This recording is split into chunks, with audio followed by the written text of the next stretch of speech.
Apa kabar pemirsa? Bertemu lagi bersama saya Alda Gustari dalam Warta Parlamentaria. Kami sudah menyiapkan beragam informasi seputar kinerja dan kegiatan anggota DPR RI. Inilah Warta Parlamentaria selengkapnya.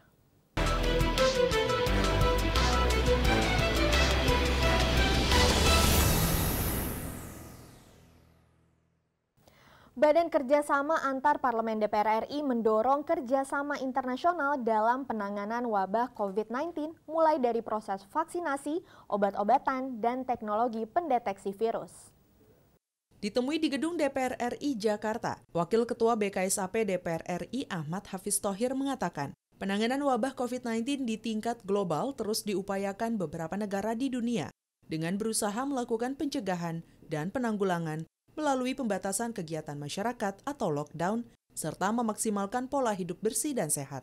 Vaksin ini harus secepat mungkin harus kita temukan. Maka dari itu ini menjadi pekerjaan yang agak sulit. Kalau kita lihat banyak sekali klaim-klaim yang mengatakan bahwa vaksin sudah mulai ditemukan.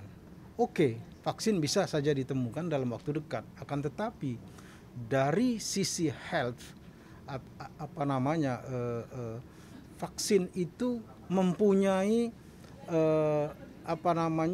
urutan waktu yang lama untuk dinyatakan dia proven. Hafiz berharap Bio Farma dan Kementerian Kesehatan menjadi kekuatan bagi negara dalam mengakselerasi obat-obatan dan vaksin dalam pencegahan wabah COVID-19 di Indonesia. Nah, ini saatnya kita untuk bangkit. Saya yakin sekali di masa terpuruk COVID ini, Tuhan akan memberikan jalan bagi kita untuk tumbuh menjadi bangsa yang bisa diandalkan. Inilah saatnya kita. Dan saya mendukung penuh pemerintah bila perlu kita berikan APBN untuk tambahan untuk Ajib dan Sanjaya, TVR Parlemen melaporkan. Komisi 10 DPR RI mendukung upaya pemerintah untuk menahan laju sebaran COVID-19, khususnya di dunia pendidikan, dengan kembali menerapkan pendidikan jarak jauh. Ditemui di Gedung Nusantara II Kompleks Parlemen, anggota Komisi 10 DPR RI Ferdiansyah mendukung penyelenggaraan pendidikan jarak jauh yang kembali dilakukan di tahun 2021. Menurut Ferdiansyah, sebaran virus corona yang melonjak drastis membuat pendidikan jarak jauh menjadi solusi yang tepat dalam menjaga kesehatan. Ferdiansyah juga meminta pemerintah terus melakukan sosialisasi protokol kesehatan di seluruh daerah, terutama sektor pendidikan. Dan ini juga dalam rangka apa? Juga lebih mensosialisasikan karena masih banyak juga kami terlihat di daerah yang memang mungkin belum mengajari secara penuh bahaya COVID-19 ini. Sehingga penting bagi kami pemerintah dalam hal ini Kemendikbud untuk juga melakukan sosialisasi yang terus-menerus. Ferdiansyah juga menghimbau Kementerian Pendidikan membuat pedoman pelaksanaan pendidikan jarak jauh yang selama ini dilakukan.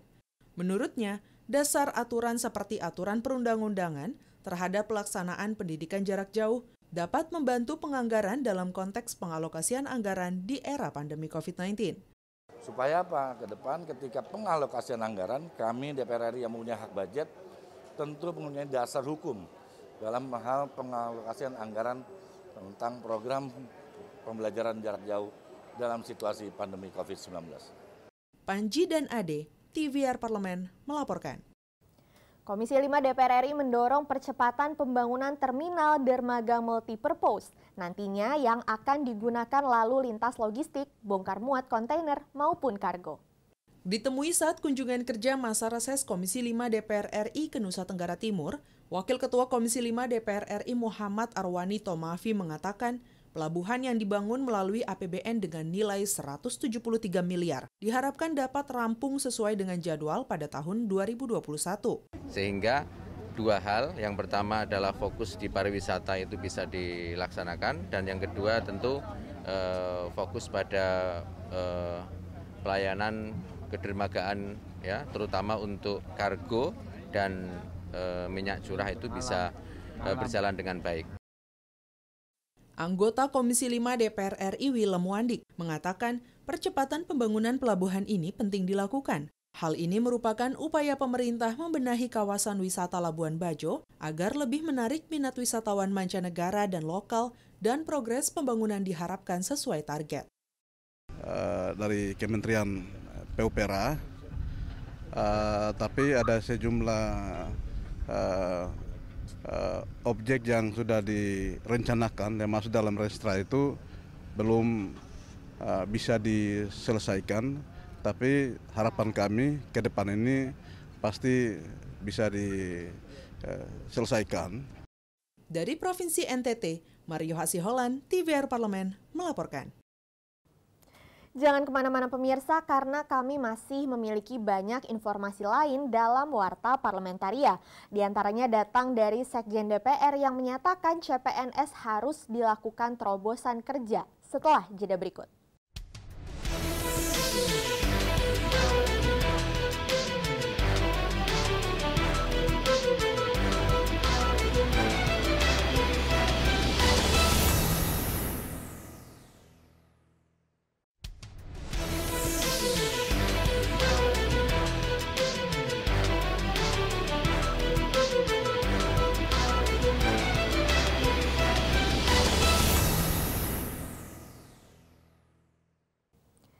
Sekretaris Jenderal DPR RI Indra Iskandar berpesan kepada CPNS tahun 2019 untuk jangan berhenti mengembangkan diri. Indra menegaskan CPNS harus mempelajari sistem digitalisasi pekerjaan. Ditemui usai membuka masa orientasi bagi CPNS tahun anggaran 2019 di Gedung Nusantara Kompleks Parlemen Senayan, Jakarta, Sekretaris Jenderal DPR RI menyampaikan tahun ini ada 50 CPNS yang diterima di Sekretariat Jenderal DPR RI, termasuk alokasi formasi analis keuangan dari STAN. Indra berpesan selama setahun masa percobaan, CPNS harus menunjukkan kualitas kinerja maksimal supaya bisa diangkat sebagai PNS.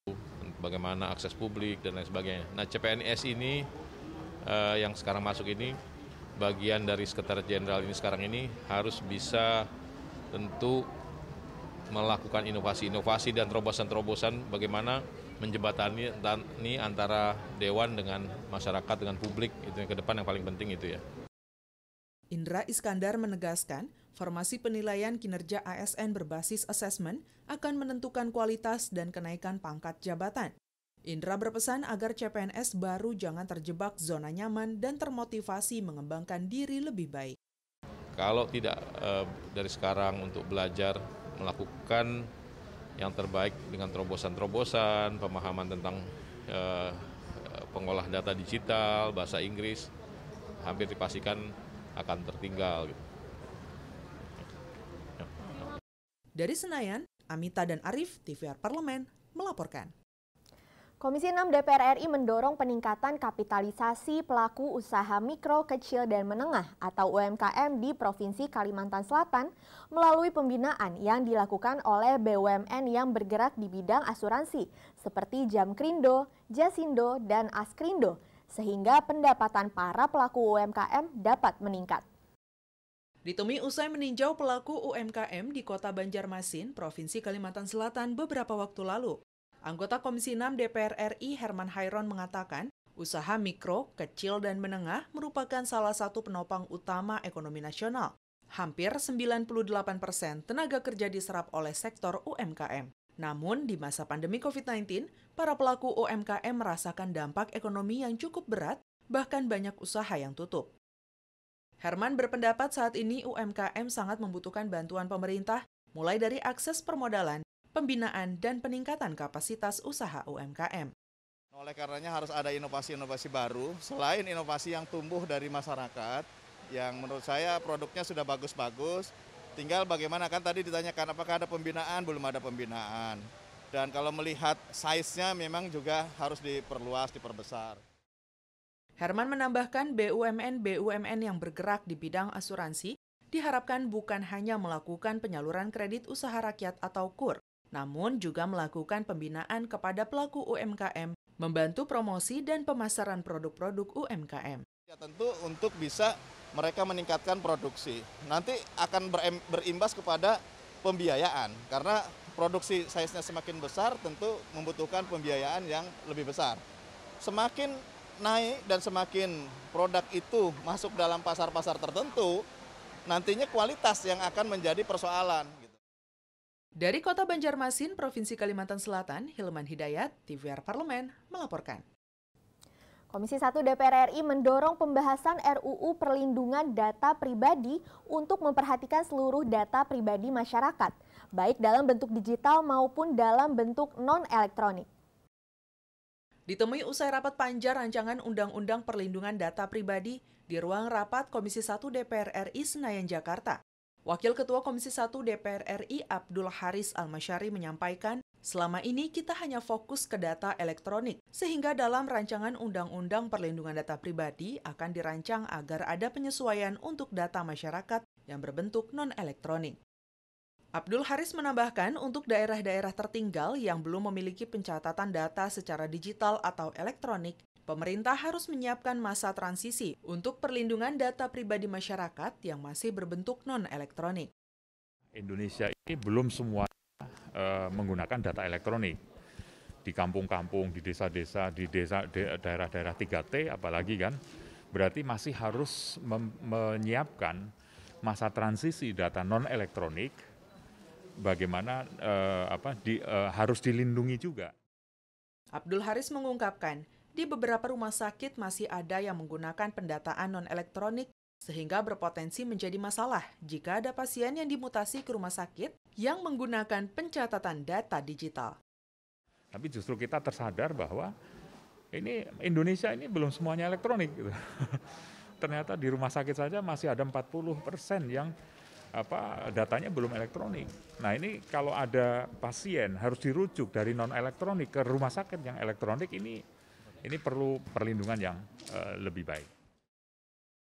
Ferdian Nur Rahman, TVR Parlemen, melaporkan.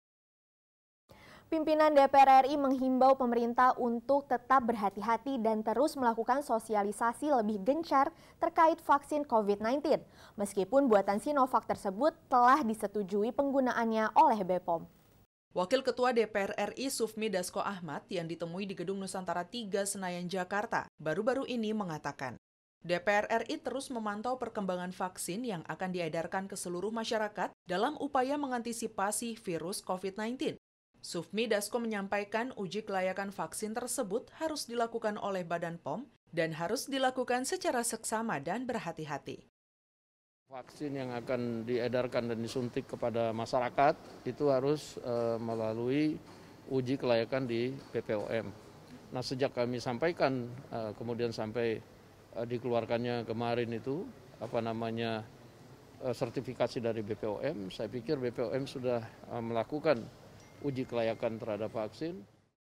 Sufmi Dasko menambahkan pemantauan terhadap pelaksanaan vaksin tersebut juga harus dilakukan di seluruh daerah dan parameter harus dipatuhi sehingga semuanya berjalan dengan baik dan benar.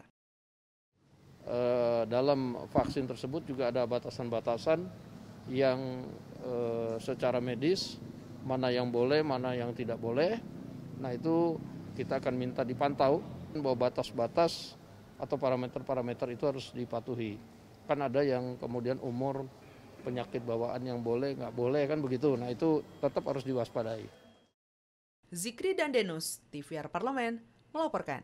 Pemirsa, kami masih memiliki banyak informasi lain dalam Warta Parlamentaria. Untuk itu, tetaplah bersama kami.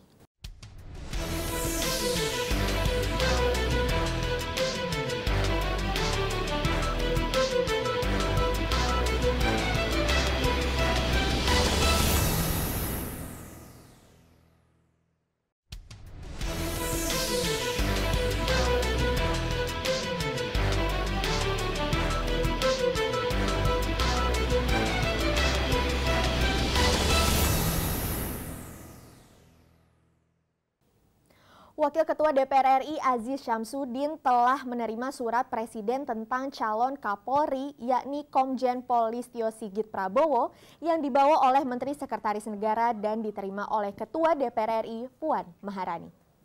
Aziz Syamsuddin menjelaskan, Komjen Listio Sigit memiliki kredibilitas dan kapabilitas untuk menggantikan Kapolri Idam Aziz yang akan memasuki masa pensiun.